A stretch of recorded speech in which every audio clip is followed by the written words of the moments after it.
Hi, we're sisters Elaine and Brenda. Welcome to the Body Wealth Podcast, a space for conversation about the wealth that really matters. Your best health. Today we are glad to welcome Barbara Collins to the Body Wealth Podcast. It's so great to see you, and we really appreciate you joining us for this conversation. How are you doing today? Doing great. I'm excited to be with you both. Thank you really for inviting me. It's an honor. Great. Well, we just like to give you a few seconds to tell our listeners a little bit about yourself, anything you'd like to share. I am an author. I am a blogger right now in my fourth quarter of my life. I teach at a college called Rosemont. And right now, I'm excited to say that I'm doing what I find easy to do, but I love. So what I do is coach women over 50 how to plan a meaningful and purposeful life. Yeah. So you had a very scary experience in having a stroke. Can you tell us a little bit about that? Yes. Every time I think about it, I get goosebumps of gratitude. I would say about 6 months after my oldest daughter passed away from breast cancer. So sorry. The doctor, my cardiologist, for a couple of years had a tough time trying to regulate my pressure. And I was sitting in the kitchen. All I remember was telling my husband, I said, my voice sounds different. Now, I know my voice, and I know all the symptoms I've read about strokes. That was not one of them. Mm-hmm. I sat there. I said, I ran downstairs. I got my husband. We have to leave now. Something's wrong with my throat. I don't know how I can describe it, but I knew I better get out of here. So immediately, of course, him not knowing, he said, well, just gargle and wash your mouth. I said, no. I'm so glad I followed my instincts to get out of there. We got to go fast. And because he's a retired state trooper, he really went fast. So I'm grateful for that. But when I got to the hospital, instinctively, I call it Holy Spirit and prayer. I knew standing there, I screamed. I said, no triage, take me immediately. I'm having a stroke. Wow. No cry, I didn't even go sit down. I just screamed, I'm having a stroke. Every time I pass Einstein Hospital, I say a prayer saying, they got up immediately. Great. So they listened to what you said. They did. They down, come with us, quick. And those, I don't know how long it was, they were working, do everything they needed to do. I just laid there and said my throat was different. They didn't even ask. They took all kinds of tests and everything. Before I knew it, they wheeled me into the ultrasound CAT scan. I was laying on the gurney, and the doctor came to me. I'll never forget him. He held my hand. He said, you are a walking miracle because you had a stroke. I said, what? Yes. And it was a bleed. He said, the good news is you don't need to have surgery. Evidently, that was the good news a patient needs to hear first. Right. Now, so he was really concerned about you knowing that, which I would appreciate as well. I would, because when he told me, he said, that's the good news, okay? But you didn't have a stroke. Stop. Okay, so you said you had a stroke. You had it was stopping the bleed. Okay. He said when everybody's moving around, they would make sure they'd stop the bleed. That was the first thing. Mm-hmm. And then the CAT scan showed them where the bleed was, which was up here in the cortex, I think it is. And once they got that under control, then they can proceed. Because if surgery would have meant they had to go in and stop it. So how did they stop it without going in? They have some kind of injection they do that sends liquid to the brain. It just stops it. I don't know what they did in me, but all I know they stopped it. Yeah. That's the court part, right? I did the what could have happened kind of thing for about an hour. And the doctor really, I remember his looking in my face and he said, you are very lucky. I knew what he meant later, because if that stroke he said, if I hadn't got there too late, there'd have been a different ending. Did your voice change like immediately? Like, was it a switch? It was like switching, because I remember I was in the kitchen doing something. Why did I need to say something? I don't know. I think I made a comment about something that was on TV. And I said, what was that? Okay, here's a good rationale. I'm a professional speaker. Right. Okay. So it's not like conversation, I would have caught it. I don't know. But being a speaker, as much as I do, I knew that was not to say. Your voice is your tool. Right. How did it sound different? The only way I can describe is that people who hear me speak before my stroke, they always said, we know your voice. A high school friend in Atlanta, she didn't know I was going to be there. And she was at the booth. And all of a sudden, she heard my voice. She said, that's Barbara. I don't know what they hear. No, it's distinctive in some way. So maybe that was what I heard in my voice, since it's so distinctive. Did it feel different? Nothing was sore. It was almost like I went an octave lower. Did the doctors say that is something that indicates a stroke? Well, interesting enough, they felt that was kind of a rare symptom. Oh, okay. Because typically a bleed, because it affected a certain part of my brain, which affects speech. Yeah. Okay.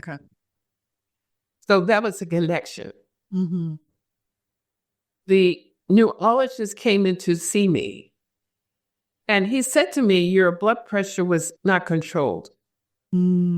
Plus, he said so much about the death of my daughter. He said that blew it up.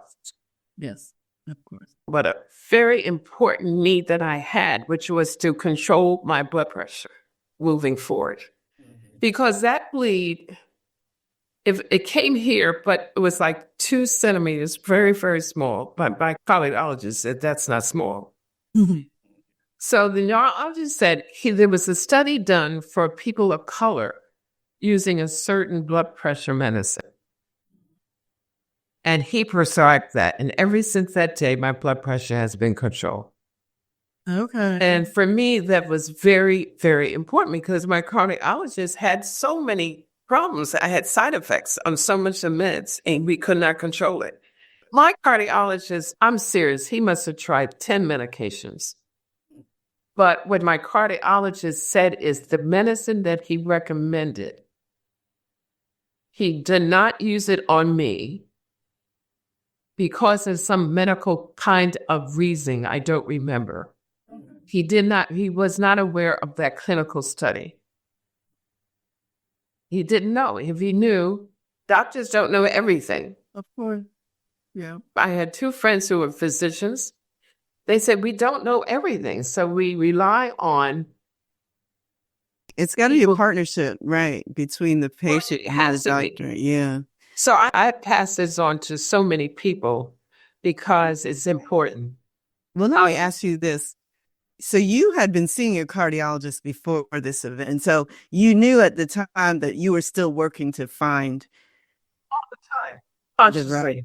Okay. I work very hard. And Dr. Doherty, he's retired, bless his heart. He said, well, let's try this. I'm the type of person that doesn't like meds anyway. But that's not the reason I did not take the pill. I'm very sensitive to medication. I can take a Tylenol and feel it immediately. Yeah. I was at a conference and a man looked at me. We were talking about this. He said, you have a very pure system. I said, what does that mean? You just react to everything. I didn't realize that. So my cardiologist said, that's why it's so hard for them to find something that works where I don't get sick. Yeah. And was such a challenge for him because I was trying to do all those things in my toolbox. Meditation, breathing to keeping down that stress. But he said I was doing okay, but it wasn't preventing something like the passing of my daughter. But here's the interesting part of the story. I always say to women, know your bodies, because and don't hesitate. I was very assertive when I got in the hospital. I did not politely sit down. I don't say you have to misbehave. Sometimes you do. Yes. But let people hear your voice. And then that moves it to another step. So when he told me about the medication, that was helpful to me. But the other piece to the story is that moving forward with the stroke, I had to see a neurologist specialist who was fantastic. And I saw him maybe 3 or 4 times. And he told me in detail what this part of the brain regulates. But it was very careful not to make me think I was going to be an invalid. He said, no, you're just going to have to work very hard on your speech. My speech was affected. Did you see a speech therapist? Yeah, immediately. Good. The way it was affected was, yes, my throat was talking differently, but sometimes I slur my words when I get emotionally excited or something. But what was happening, at that time, I was talking very slow and tentative. So the speech therapist was amazing. She said, do you realize that you are very rare? I said, oh, here we go again. I said, what did I do? It said, no. When people have a stroke in their brains, they have either aphasia and something else with how you pronounce your words. Okay. They automatically come when you have a stroke. But she said you only had one residual effect. You did not have both. That's right. And she was so good. She said, you know what? I'm going to teach you how to talk like a Southern belle. Yes. Slow. I was teaching, she said, they will never know. Slow and deliberate, like a Southern belle. She was so good. That's great. Do you still have to think about things to get the speech the way you want it to? Sometimes I do. If I'm doing a speaking engagement, I know I have to be very deliberate and not talk fast. That's a reality. Sometimes when I get excited, a little bit of slurring of my words, but she made me remember that most people may not hear it, but I will hear it. Right. She says, don't let that knock you off your feet. Okay, you're still functioning. So just talk like a Southern belle and it'll be fine. But my neurologist, Dr. Roby, it was amazing. He made sure I did not feel like something was never going to go away. But what he did give me caution, there's a part of the brain where I may be confused about numbers. Like if I'm driving down the expressway, if it says Route 128 and then it says Route 15, he said, that doesn't mean you can't drive. It just means you have to be cognizant of the fact, to be really clear about where you're going. Get your GPS working straight. You may be a little bit confused. He said he would recommend me just avoid expressways that I'm not familiar with. Makes sense. Mm-hmm. That's, he must have seen so many patients that's so much worse off than me. And he said to me, what you have going for you, he said, I know you talk to women and help women. Remember, a lot of it had to do with attitude, how you perceive, because he feels whenever he sees me, he said, you walk in here like a teenager. Because I'm always up. I'm not saying people who really are suffering that they have to do that. But he feels strongly, if your attitude is about, let's get this done, let's get well, let's get going, no hesitation, you're fine. He said that helps greatly. Yeah, attitude is powerful. Attitude has a lot. How long ago was the stroke, and what was the journey to this wonderful, strong, vibrant, clear communicator back to your old self? Yeah, it was a journey. It was about 9 years ago. Mm-hmm. And the journey back that I remember was showing up to make sure I do what I'm told to do by the doctors, follow the directions, speech therapy. I was determined to get well again, get back. The grieving was a long, it still is a process. You don't get over losing a child. So that was an ongoing process. But the wellness part, I made sure that I did about 5 things for me to keep the stress down, but have to be careful that I don't take supplements that increase the thing of blood.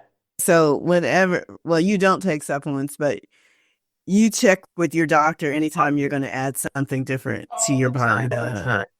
Constantly. Because we are our only self-care advocate. And I got a blessing. Let me tell you what, this is so funny.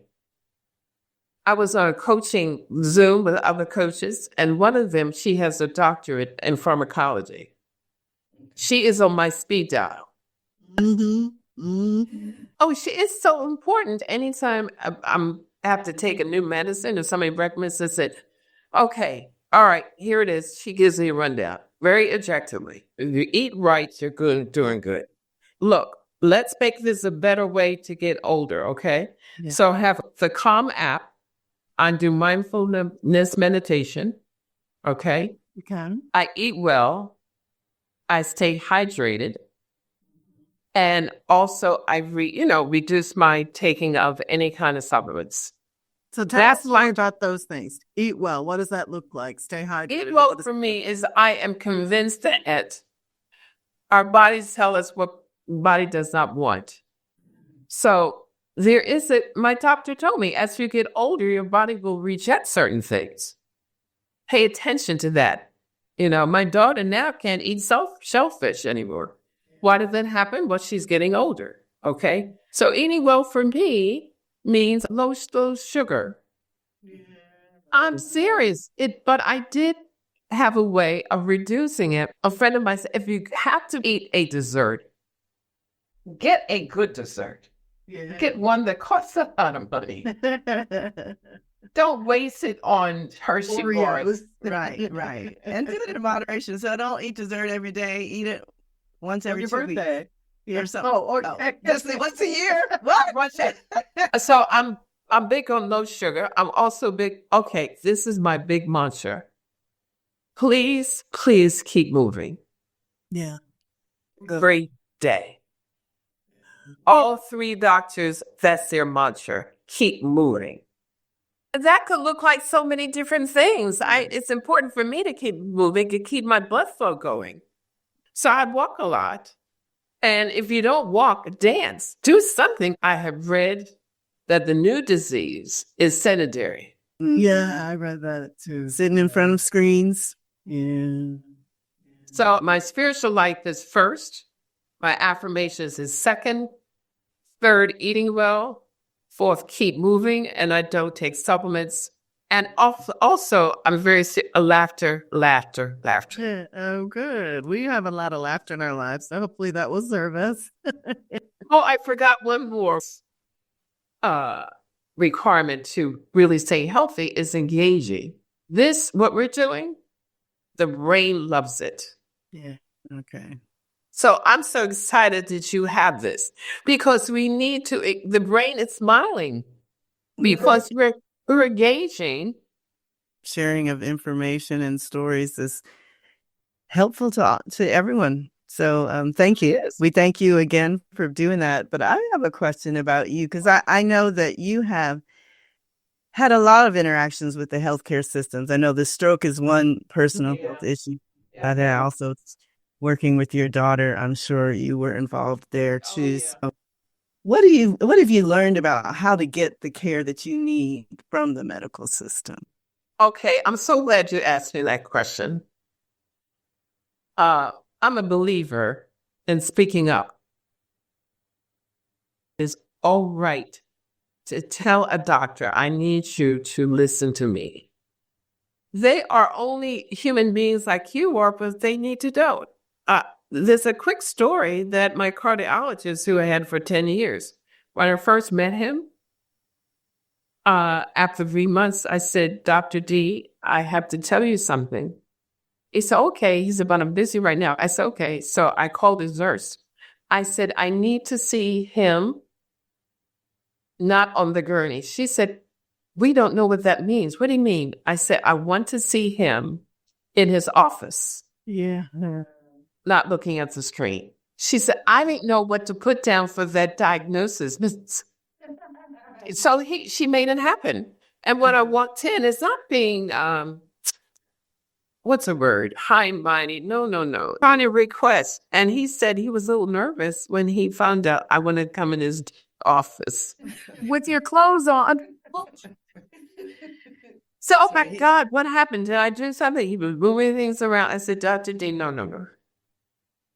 Can you try when you're meeting with me in the office? I know you're timed. I know that. But can you turn around and look at me when we're talking away from the computer so I can understand? Do you know what he said? He said, that was the most interesting conversation I've had in so long. You gave him a gift. Because he said, they don't teach that to him. Yes. I mean, doctors now are expected to do all their own entering, and that's a lot for them to do. And so he just needed a reminder that there was a person in front of him. He said, I'll do that. So now he does extreme, and then he turns around and gives me more eye contact. Yeah, that's so I always share that. Yeah, that's a great. Yeah, and women just to be assertive, because the old years ago we see things they were gods. They're not. They're just people, and you can just tell them what you need. But I know that in terms of equity, in terms of racial equity in healthcare, it's critical. It's real. So if you feel not treating the way you need to be treated, you need to speak up. I've done it and it's worked, And if you speak up and they don't listen, then it's time to find another doctor. Yes, there you go. That's the other piece to it. But the other thing I think is important to make sure you have checkups every 6 months. I believe in biannual checkups. They call them wellness checkups with general practitioners. Wellness, I think, is important and is covered by most insurance companies. Every 6 months, a wellness checkup. That's been my journey to stay healthy. And since we were talking about, I'm like the bionic woman walking. I've had 2 hip replacements. Wow. Well, I feel fantastic. I'm glad you do. I can imagine that with these different health struggles that you've gone through, you've had to have some family support along the way. I did. Family support is very important. If you don't have it, adopt a family. Adopt what I call your earthly angels, who I call it, I created a personal board of directors, no bylaws, no hosts, but there are people that you have that keep you going. And you know who they are. You just put them on your board. People like for you to ask for help. Give them a job to do, Call me every now and then. And whatever you need to do, ask them to do it. So having a personal board of directors, I think is kind of fun. That's a very good idea. I just live one day at a time. And glad I have 2 feet on the ground today. Gratitude. Having a stroke is very serious.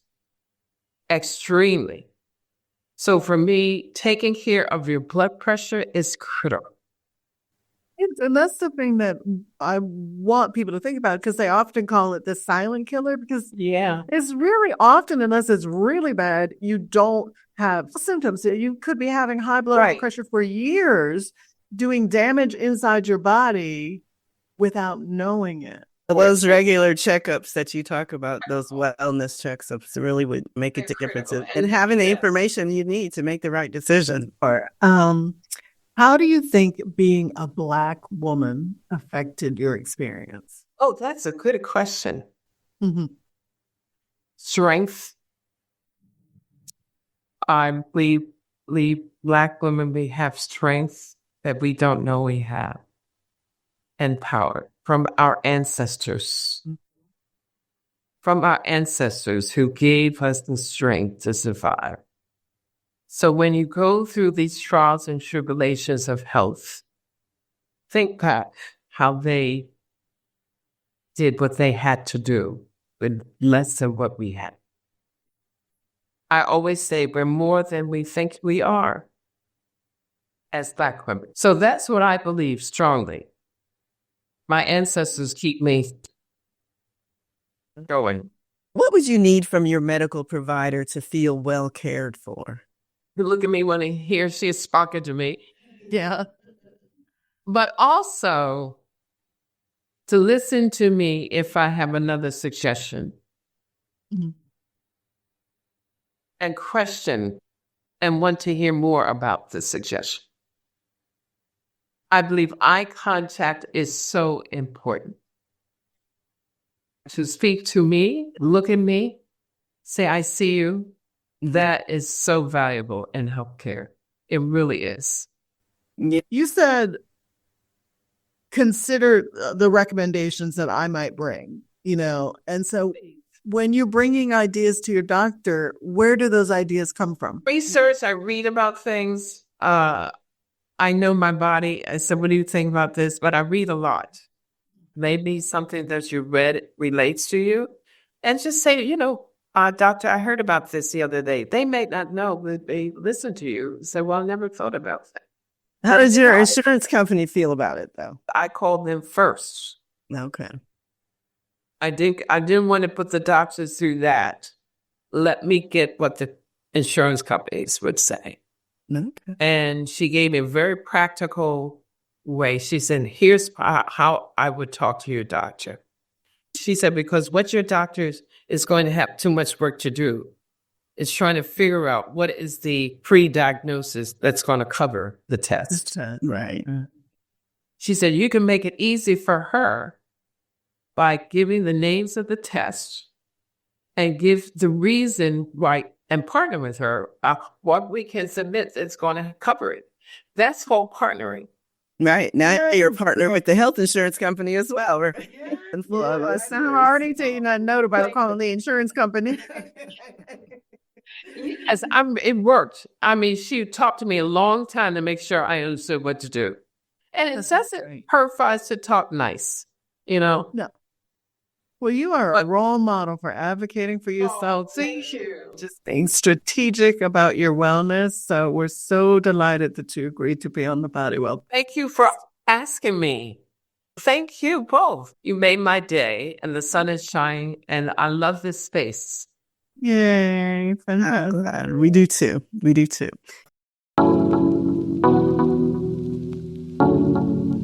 Thanks for listening. Want to hear our take on this conversation? Check out our After the Show episode right here. For resources related to today's topic, see the show notes. If you want to support Body Wealth, please subscribe on Spotify, Apple Podcasts, or YouTube.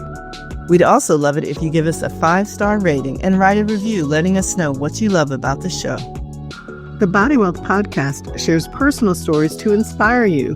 It does not constitute medical advice. For that, we encourage you to work with a trusted healthcare provider. We also want to remind you that the views expressed by our guests are their own. This podcast is dedicated to our mother, Jean Fernandez Barbour, who showed us what advocating for yourself really looks like.